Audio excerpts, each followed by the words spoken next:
What's up, guys? This is a fun one. I drove up to Round Rock, Texas to play on the Lodge live stream. Shout out to Skull Mike and Slick Rick for the invite. During the session, I played my most memorable hand and the largest pot of my life. It was great playing with Doug, and overall, this experience was amazing. I had an absolute blast, and I can't wait to play on the stream again. Enjoy. The first notable hand of this session occurs during the initial round of the Nick game. We have a $25 straddle by Pierre. It folds around to E in the low jack, and he opens it up to $75 with Ace-6 suited. I look down at Jack-10 offsuit. We're trying to create a little bit of action on stream, and we're playing the Nick game, so I figure why not, and I treat myself to a little 3-bet to $225. It folds to Tito in the small blind, and he decides to cold call with pocket deuces. And it gets back around to E, and he has a pretty clear call with his Ace-6 suited. We go to a $720 flop, 3 ways. The flop is the 6 of clubs, 9 of hearts, 10 of diamonds, giving us top pair, weak kicker. Obviously, I'm pretty happy with this flop overall, but I do think that this flop hits my opponent's calling ranges pretty hard. I expect them to have a lot of the suited connected hands. So my opponents are going to have a lot of pairs plus backdoor, straight, or flush draws. They're going to have a pair with a gut shot. They're going to have a few open enders here, and they're going to have a lot of 2 pairs and sets. I do block that slightly with the 10 of clubs. So overall, I'm still pretty happy with my hand strength, but I think it's marginal at best. Surprisingly, Tito leads out here for 375, probably thinking around the same, where this board is very good for his range. E folds, and I think I have a pretty clear continue here with top pair, and I make the call. We go to the turn with the pot at $1,470, and the turn is the gorgeous Jack of Diamonds, giving me top 2 pair. This really shouldn't improve my opponent unless they've decided to lead out with King Queen. If my opponent had a straight, they've already flopped it, and if my opponent has 2 pair, I'm now ahead. Obviously, I'm probably going to get stacked at this point if my opponent has a set, but overall, I'm not going anywhere. Tito continues with a barrel here for $550, which is about a third of my stack. At this point, I think I have a pretty clear shove, especially when we're playing the Nick game. I think I get called by worst 2 pair and possibly a pair plus a draw. Obviously, he has pocket deuces in this situation, so he has a pretty easy fold. Our shove gets through, and we show the Jack-10 and get rid of our nip button, in addition to profiting $1,420. In this hand, I open up Ace-King offsuit to $40 from early position. It folds around to Tito in the cutoff, and he decides to min 3-bet to $75. At this point in the session, I knew that Tito was pretty wide, but I really didn't know that he was getting this out of line. It folds back around to me, and I think I have a mandatory 4-bet versus this opponent, especially when I'm out of position. I bump it up to $200.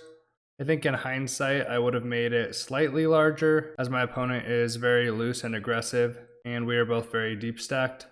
He decides to make the call, and we go to the flop. With the pot at $425, the flop is the Jack of Clubs, 7 of Hearts, 5 of Spades. Generally in 4-bet pots, I'm going to be doing a lot of range betting or range checking. I think that this board is overall very favorable for me, as I still have all the overpairs and the better Jack X.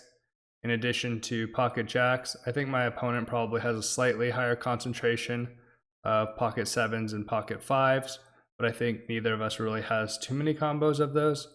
In hindsight, I think it's obviously much more likely that Tito has these sets and some of the 2-pair combos that I wouldn't normally put in his range. Regardless, I'm going to be typically using a small size here, and I decide to c-bet for $105. Facing the small c-bet, Tito has a very frail hand, he has a very weak gut shot, and 2 undercards, and he decides to attack my small sizing and bump it up to $250. In this scenario, my specific hand is not amazing here, but I do have overcards and some backdoor draws. I think if I'm range betting here, that Ace-King definitely moves up slightly in my range. And I think in the moment, it's hard for Tito to have too many super strong hands, as he would often be 5-betting pocket jacks pre-flop. So he's really narrowed down to having 7s and 5s here. And there are quite a few straight draws here with 10-9, 9-8, possibly some 8-6. I think if we give him 8-6 though, then we're saying that he has more 2-pair combos as well, so it probably evens out to a degree. Overall, my hand is still ahead of all of my opponent's bluffs with the nut no pair, and I do decide to continue here. Go to the turn with the pot at $925, and the turn is the very interesting 10 of clubs. This turn card gives me a gut shot now, and brings in any club backdoor flush draws. I have the ace of clubs, so I think that this is overall a good card for me when a club comes on the river, as I can turn my hand into a bluff. The 10 is also pretty interesting in the sense that Tito's 9-8 gets here, but if he has a hand like 10-9 or Queen 10, he's now made quite a bit of showdown value, so I would expect him to check here at a very high frequency. I check and flow, and he decides to continue here with a bet of $425. At this point, his value region is still pocket sevens, pocket fives, and now includes 9-8. I think that there might be a little bit of Jack 10 in his range, but I wouldn't expect him to be raising this too often on the flop, but he might have been attacking my smaller sizing, so it's definitely possible. I'm still ahead of some of his bluffs if he has a hand like ace 9, ace 8, queen 9, queen 8, 8-6, or a backdoor club draw that came in that he decided to barrel, and I still have outs versus a lot of his made hands. I think typically I'm probably going to be folding this hand at a very high frequency, but my plan in this situation was to call and see a river and evaluate on the river card. On a queen, I would obviously have the nuts. I think I'm good on most ace and king river cards, and my plan was to check raise bluff most club rivers. We make the call and we go to the river with the pot at $1,775. The river is unfortunately the 8 of hearts, bringing 4 to a straight. Overall, this card is massively favorable for my opponent, and I'm sitting here with ace high. All of his bluffs have essentially made a straight. He still has all of the set combos, and he probably has additional value hands if he decided to barrel a hand like 10-9 for protection that's now made a straight, or something like 8-7 that's now made 2 pair. Overall, I have very few 9s in my range, and unfortunately my hand does not make a very good bluff catcher either, as I do block some of the backdoor clubs that he might have barreled, and I do block some of the possible overcards that he decided to barrel when he picked up a straight draw, so something like king queen. I checked him and he puts in a bet of 900, and I don't think there's too much to really discuss at this point. I think I have a pretty clear fold, unfortunately. And Tito picks up this pretty good sized pot with the 4-3 offsuit. Shortly after the ace-king hand, Pierre opens up in the hijack, and I make a pretty loose 3-bet with ace-9 offsuit in the small blind. I think that Pierre's opening pretty wide, so I think that I can essentially value bet the ace-9 offsuit, although it's definitely on the outside edges. He decides to make the call with 7-5 suited, and we go to a flop with the pot at $320. The flop is the 10 of hearts, 9 of diamonds, 7 of hearts. Overall, this is going to be much better for Pierre's range as the 3-bet caller. He's going to have a lot of 2-pair combos here, sets, pairs plus draws, and he's going to have a few more open-enders and flush draws than I do. This specific flop is pretty bad for a lot of my overpairs, so I'm going to be playing this as a very high frequency check. My specific hand obviously wants to kind of pot control, so I check with the intention of calling a float bet by Pierre. Pierre does decide to continue here with a very small size of $80, and I think I have a pretty pure call. The turn is essentially a blank. I'm going to be continuing versus most bet sizes here by Pierre. I think that he's going to have a lot of straight draws and flush draws when he barrels here. I check and flow, and Pierre thinks for a little bit and decides to check back. At this point, I would have expected Pierre to continue very frequently with a lot of his flush draws and his straight draws here, as he has a pretty strong nut and range advantage with all of his 2 pairs and sets. When he checks back here, I think that he's weighted towards weaker pairs often, and possibly ace high, both styles of hands that want to get to showdown. I think he does bet some of those hands on the flop just to get a little bit of denial from some of my weaker pairs and my overcards. He He definitely is a strong enough player to be checking back some flush draws here and some straight draws, but I think most of those would contain a pair at this point, and I would expect most of his monsters to be barreling turn here, especially when he used such a small size on the flop and he's in position. He checks back and we go to the river, which is the Jack of Clubs. Getting really tired of these 4-liners to straights in these 3 and 4 bet pots. I think in a lot of these situations, it's very hard for me to have a straight. I check here and Pierre decides to go completely polarized and he bets $800 into the $480 pot, really indicating that he has an 8 or nothing. Think about this one for a long time, and I know that Pierre is very capable of bluffing here, and it's very hard for me to have an 8x combo. I generally want to have a hand that unblocks a lot of his bluffs.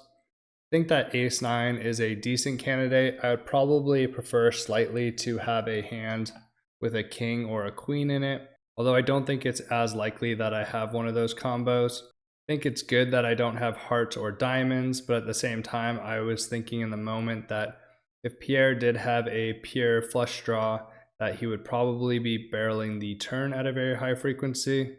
And the more I thought about it, the more some of the 8x combos made sense, as I think that he could have a hand like 9-8 or 8-7 that checked back on the turn after betting flop for denial and then just trying to reach showdown, and then he makes the straight. I also think that it's feasible that he has a hand like king-queen, which has now made the nuts on the river. So overall, I thought a lot of Pierre's bluffs would continue to barrel on the turn. I thought it was less likely that he had complete air on the river, and if he had a bluff, it would likely have to be a hand that was a weaker pair that he turned into a bluff, which he did do this time. In the moment, I wasn't sure that he was going to be as wide as 7-5 suited, so there wasn't too many combos that I could think of that he was doing this with. It would have to be mostly an under pair or a hand like 7-6, which there's definitely some of, but I didn't think that there was enough natural bluffs here. So ultimately I did end up folding, unfortunately, and we lost another pot where we were put in a very tough river decision. We are once again playing the stand-up game. We have a couple limps and Pierre opens it up to $100 with pocket queens in the cutoff. Salim decides to 3-bet 5-4 offsuit from the button to $300. And I look down at pocket 10s in the big blind. I think that Pierre's going to be opening pretty wide in the stand-up game, and we've already seen Salim 3-bet pretty wide a few times. Typically 10s is going to be a high frequency 4-bet anyways from a cutoff open and a button 3-bet, but I think especially when we're playing the stand-up game versus looser players, this is going to be probably a pure 4-bet. I bump it up to $800. Pierre thinks for a little bit and he decides to jam all in. Salim has a pretty easy fold here. It gets back around to me. I think when I put $800 of my stack in here, I can't really fold. I think that Pierre is on the aggressive side, so he's going to be jamming things like ace king, ace queen, ace jack, and possibly things like 9s here. I think especially with the stand-up game going on, I can expect him to go slightly wider. Regardless with the price I'm getting, I think I have to call off with 10s. I make the call and we go to a 5K plus pot. Unfortunately, the flop runs out 2, 6, 5, 7, 8 and pocket queens hold, and we lose about 2.4K in this pot. Not starting the session off on the right foot, so hopefully we can turn it around later in the session. This hand plays out very interestingly, and I think it's a good representation of how the stand-up / nit game creates a lot of action. In this specific hand, myself and Justin are the last two people with the nit buttons, and the last person standing owes everyone $50 for a total of $350. So both of us are very incentivized to win this pot. I open up Jack of Hearts, 9 of Hearts from early position to $50. Justin makes the call with Jack 8 of spades. Tito makes the call with 9-5 of spades. Surprisingly, Llama makes the call with ace queen suited. I would have expected him to be 3-betting here a very high frequency. And E has a pretty easy call with pocket 4s in the big blind. And we go 5 ways to a flop with a pot of $265. The flop is a very action heavy one with the king of spades, 10 of spades, 7 of diamonds. I flop a double gut shot. Justin flops a combo draw with the jack high flush and a gut shot, and Tito flops a weaker flush draw. I see bet here for $150. Justin quickly raises to $350. I think that Justin is very incentivized, being the other person with the nip button, to be raising very wide here. He definitely could have a hand, but I think it's hard for him to have a hand like pocket kings or pocket tens that he would have 3-bet pre. So realistically, he has something like king 10, 10-7, or pocket sevens, and there's a ton of draws here. Tito decides to cold call his raise, which is a little bit surprising to me. Obviously, we see that Tito also has a flush draw, so it's somewhat reasonable, but I think that Tito is often behind one of us here. It gets back around to me, and I do think that I have a lot of fold equity against Justin, who is incentivized to raise here. So I decide to put the maximum amount of pressure on him, and I shove for just over 2,500 with my double gut shot, and he goes deep into the tank. After mulling it over for a while, he ultimately does decide to make the call for his remaining 2K. Actions on Tito, and ultimately he decides to make the call as well with the 9 high flush draw. And somehow we get into a 3-way all-in for 7.7K, and I'm here with jack high, and I'm a favorite versus 2 people, blocking both their straight and flush outs. We decide to run it once, and all I need to do is hold. The turn is the 2 of diamonds, and the river is the 3 of hearts, and my jack high with the 9 kicker plays, and I win the 7.7K pot. I'm pretty ecstatic after this. This is probably the craziest hand I've ever played, both with the pot size and it being a 3-way all-in, and I'm holding here with jack high. So this will definitely be a memorable one for a long time. Shortly after the jack 9 hand, the open seat is filled by Doug Polk himself. Let's see if we can outplay him. We have a $20 straddle. It folds around to me in the button, and I open it up to $75 with queen 9 offsuit. Doug makes the 3-bet to $300 with pocket fives. I think that Doug's going to be 3-betting a very wide and linear range, especially versus a button open. Players have been playing pretty loose, so I think that fives is ahead of a lot of that range. I think he has a decent amount of fold equity versus a button open, and we know that Doug is a very good aggressive player in general. Because of this and my hand not playing particularly well post-flop, I think I want to play my hand as a fold or a raise. Due to the wide range that I put him on in this situation, I decide to go with the 4-bet, and I raise it to $750. Doug thinks it over for a little bit, and he makes the call.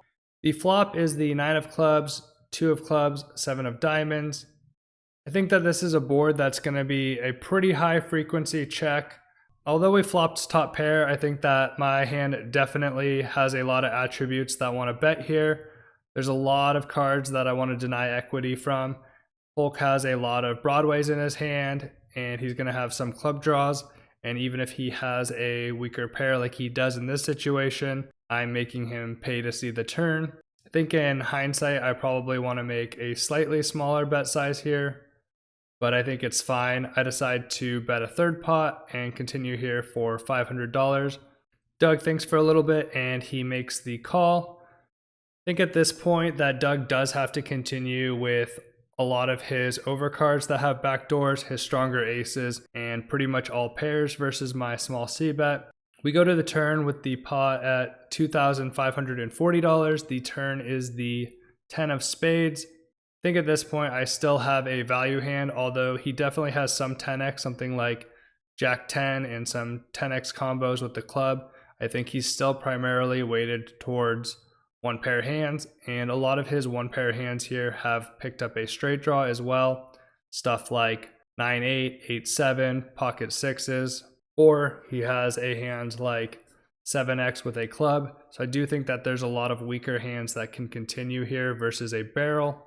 So I do elect to barrel here with my queen 9, trying to get a little bit of value from those hands and still trying to get a little bit of denial versus some of his club draws possibly, although I think most of those are going to be continuing here, and a lot of his overcards at this point. I think it's pretty hard for him to continue here with a hand like king queen or ace high without any real additional equity outside of a gut shot.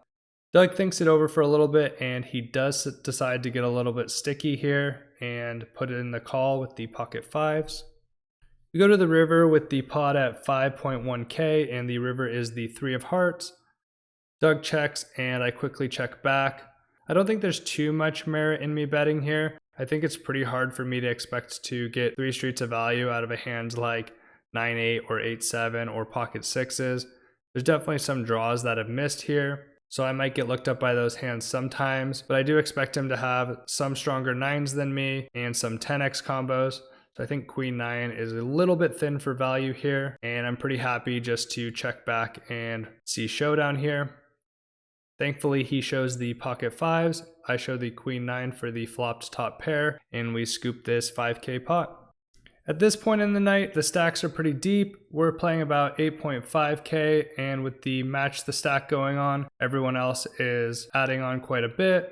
We have a $100 straddle.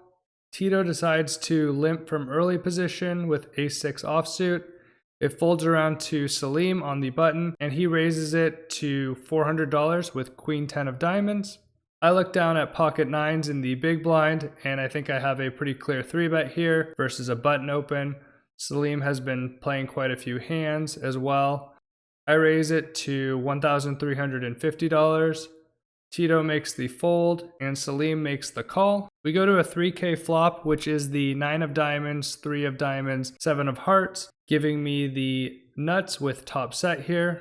At this point, I'm absolutely loving life, trying to figure out how I can get the most money in the middle.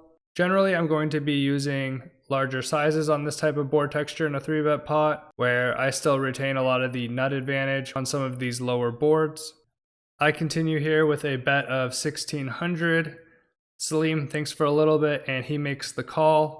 At this point, I expect Salim to primarily have a lot of pocket pairs here, something like 8s or 6s, and other 1-pair hands like 8-7.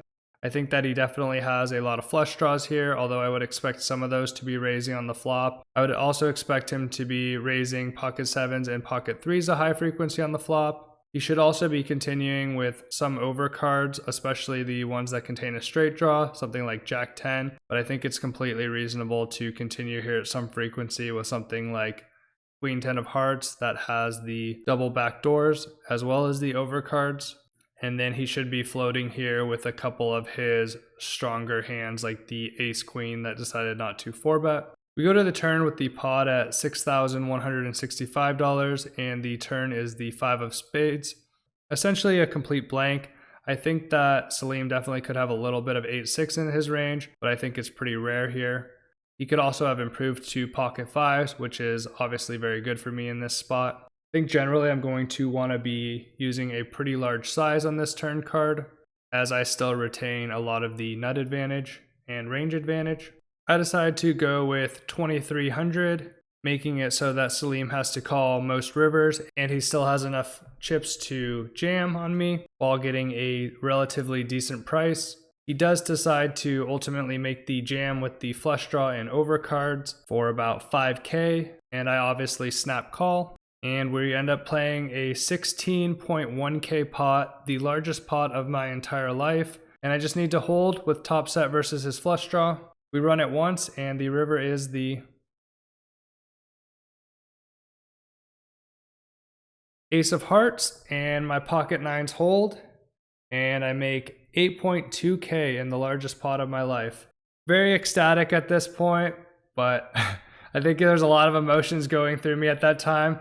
It's always crazy to get in a huge all-in situation here. Even when you have the nuts, there's part of you that's just like praying to see a brick. And I think I was just kind of like dumbfounded a little bit when I won this pot. But we've definitely turned the session around at this point. I ended up having a very profitable session on the live stream, cashing for about 13k, in addition to getting 30th place and the Lodge $1 million guarantee for about 6.5k to cap off a very memorable weekend. As always, I appreciate the support. Please like and subscribe, and I'll see you guys in a few weeks.